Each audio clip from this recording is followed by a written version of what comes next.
850-215-6290. Don't forget to do that. Go see Sunshine and the boys. As we always do on Friday, we've got Christopher Hobbzilla on the phone. He is a insider for the Florida Gators and also an analyst for those guys. And Chris, good to have you on this Friday afternoon. How you doing, my friend? I'm doing good, Paul. Good to hear from you. Yes, sir. Well, you know as well as I do, the chatter has already begun. It began last Saturday afternoon, last Saturday night. Billy Napier, the seat is hot. How is it going this week for the fans? Have you talked to a lot of the fans, and have you talked to any or know of any of what the players are talking about? Yeah, I mean, I've talked to plenty of fans. You know, that they're all freaking out. They all, are thinking the season is already over because we lost the USF. I can't really disclose much of what I have, spoke to directly to who and what as far as players, but they are not letting this, set them back. They are, out to prove a point. Yeah, and that's the key. That's what we talked to Chris Blair, the voice of the LSU Tigers, yesterday, and he was telling me that everybody's aware that they're going to throw everything they can at LSU, including the kitchen sink. And so, the real deal with this game is that there's more than just win-loss implications, especially for the Florida Gators. So do you really feel Billy Napier could possibly go after this game if it don't go well down in Baton Rouge? I've heard people say that and seen people say that, some people with credibility and things like that. But my knowing on it is that Scott Strickland is so close to Billy, he's going to give him, at least the rest of this year. I don't think the fans completely dictate what's going on like they used to. Yeah, I wondered about that because we do live in a different time. We live in a different era. The social media platforms is just a crazy, crazy thing. I don't know for the team because it doesn't get any better. This schedule is absolutely brutal. We talked about it last week. But is this a must-win for this Gator team? Even if Billy stays, is this a must-win for Gators? It's not a must-win. It's kind of a yes and no question, but it's definitely to keep the fan base from ungluing completely, yes. But, our schedule is so daunting that as long as we can, get some of our there's, basically Dallas Wilson is a wide receiver that I have to give you some info on that, but there's a possibility that he may be back for the Texas game. We lost L.J. McCray to USF. He went out with a broken foot. But I really believe that we're going to play a lot better because we have, Pump Howard. He came in at the very end of USF. We were trying to save him for this upcoming game against LSU, but we had to roll him out there. So, yeah, that's one of the ones I was going to ask you about. How big is that, knowing that he's not going to be able to play? Because, he's a big part of what they were hoping for. They were hoping that he would get back on the field. How big was that to know that you lost him? Well, are we talking about Dallas? Yes. Oh, yeah, that's huge. Honestly, when I gave the 10-2, it was, factoring in L.J. McCray playing, Caleb Banks being available, which he wasn't for USF, and, Dallas Wilson being available. So it's really moving forward that is huge because that was going to be a primary target. In the spring game, he had 10 receptions for 195 yards alone, so he was the main target. So y'all beat LSU 4 games ago, and a lot of people forget that, but that Caleb Banks guy, he's 6'3" or 6'4" and like 330 pounds.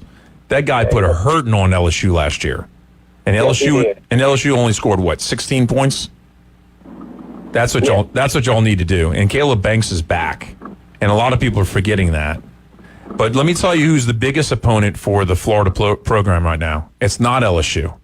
It's the Hurricanes. Because if the Hurricanes beat South Florida this weekend, that kills your strength of schedule of who you lost to already. And then you got to play the Hurricanes behind it. So if you lose to the Hurricanes, that's the straw that broke the back. Yeah, I agree 100% with that.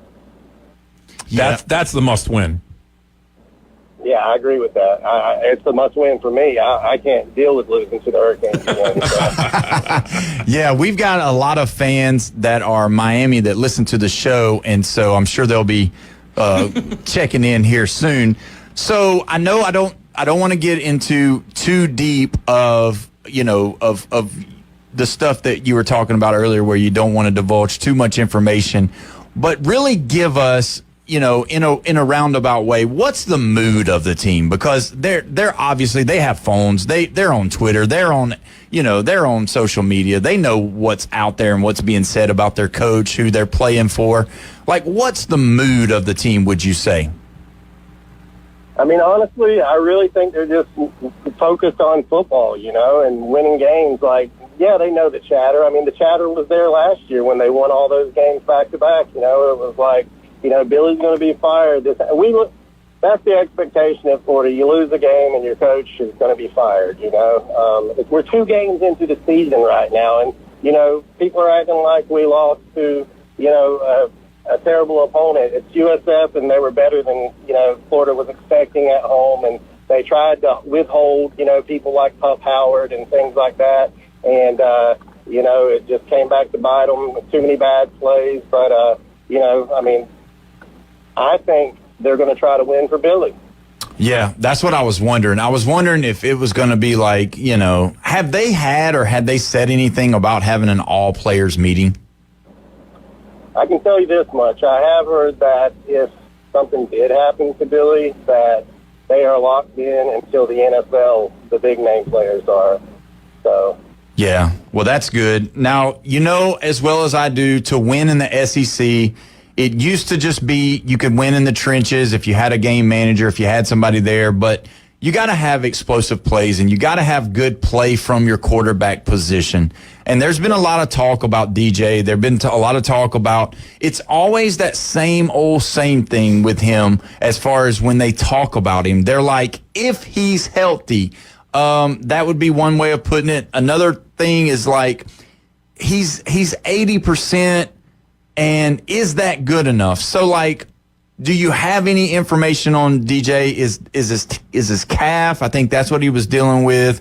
Is he good to go? Is he 100%? Or, is it still a nagging thing?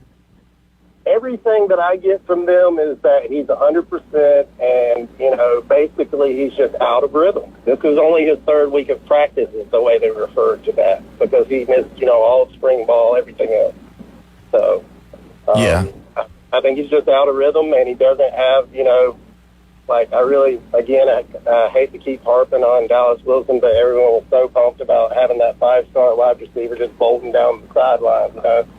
We have many, targets. I think if, a couple of the Florida Gators would have caught that, those passes last week, we might not even have, this part of the conversation, Yeah, what was the discipline, and I know we haven't discussed this yet, but the spitting incident, obviously that really was one of the big things about the news media talking about, you had it happen on a Monday Night Football game, and nobody said anything about Nick Sirianni. That was a Thursday night, yeah, rather, my bad. Yeah. So then nobody ever said anything about Nick Sirianni losing control of his team. But when it happens at Florida, well, Billy's done lost to control of his team.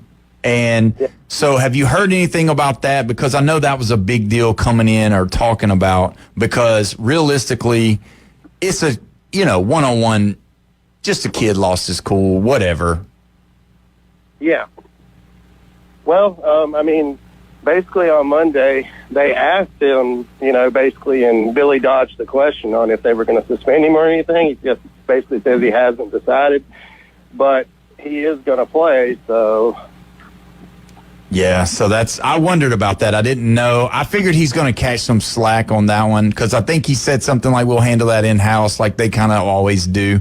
Now, Jeff, he's a big LSU fan, and we had Chris Blair on yesterday, and, they were ho-humming around the studio. Obviously, Chris was on the phone, but, Jeff was all, puffed up and ready and all that. So, do you feel does anything that LSU does as far as the team, because we really only talked about Florida, but is there anything that you're scared of about LSU coming into this game about what they do well? Well, I think they might be withholding some stuff back a little bit too. The Jack Pyburn, he's an ex-Florida Gator they have now, and he's kind of like chopped liver a little bit over there. So I think LSU has a really good defense, and their running game is something I'm not as concerned about yet, but I really think the defense is going to be really tough, and if Nussmeier gets hot, he could have a Heisman day, night, should I say. I'm not thinking that Nussmeier's going to have a hot day. We can only score 23 points in Louisiana Tech. It's that defense, man, holding Clemson to 10 and then nothing in the second half. And then Louisiana Tech, barely getting a touchdown in to not get shut out. The thing is, you can score 16 on South Florida and possibly win. You score 16 on LSU, chances are you're probably not going to win. And let me tell you, I had a boss that said excuses are for losers. and there's not a whole lot of excuses coming from the Florida camp, which is good. But let's rewind.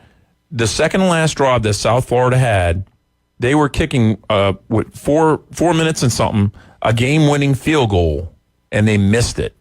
Yeah. And what did Florida do? Give them the ball right back, and they went right down and they kicked the game-winning field goal again. There's no excuses for that. Y'all deserve to lose that game. That's not good. I'm not arguing that. Yeah. And that's where, with a team like USF, when you don't put them away, you let them hang around, that kind of stuff happens because you can look back into the first half or even in the third quarter where you had the penalties, where you had the drops, where you had things that just didn't go your way. And then it's like, oh, man, we're in a dogfight, and now we got to leave it up to this one kick, the second time around. Yeah. And they usually don't miss them the second time because if they do miss the first time. I think his name was Grammatica. Yeah, he's Grammatica. Yeah. And it is Martine's son. Yeah. Oh, it is? Yeah. Oh, okay. Yeah, so he's got a lineage there of NFL kicking going on. So, we've got about 2 minutes before we take our break, Chris, and tell everybody where they can find you at online so that, any of our listeners, they can follow you and all of that. Tell us where you're at. Okay. I'm under, Christopher Hobby on Facebook, Christopher Hobbzilla on Instagram. I'm on X, pretty much all over the internet, TikTok, So do you dance like TikTok videos? Yeah. You do some dancing? No dancing. Oh, okay. All right. Well, that's good. So, and you follow all Gator sports? Oh, yes. Mainly football, though. I'm a basketball fan, but I don't watch I got you. Football. Well, since y'all are a basketball school now. Oh, no, I didn't. Oh, wow. Well, hopefully he'll change that. Chris, before we go, give us your prediction. Tell us what those Gators are going to do to Jeff's LSU Tigers on Saturday night. Give it to him. Okay. I think it's, I gave you guys a way off answer last week with USF, but I think Florida prevails 24-20 in Death Valley.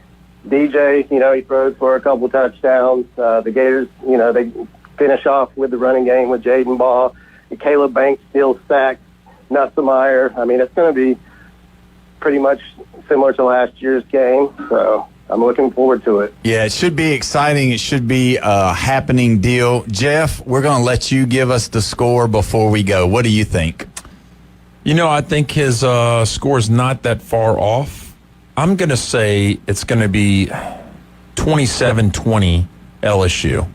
And I think that there's going to be, I think the problem for Florida is actually going to be they're going to give the ball up. They're going to give a turnover to LSU, and LSU is going to capitalize on it, and it's going to be the difference in the game. 7 points is not that much of a win, but that's what I'm calling now.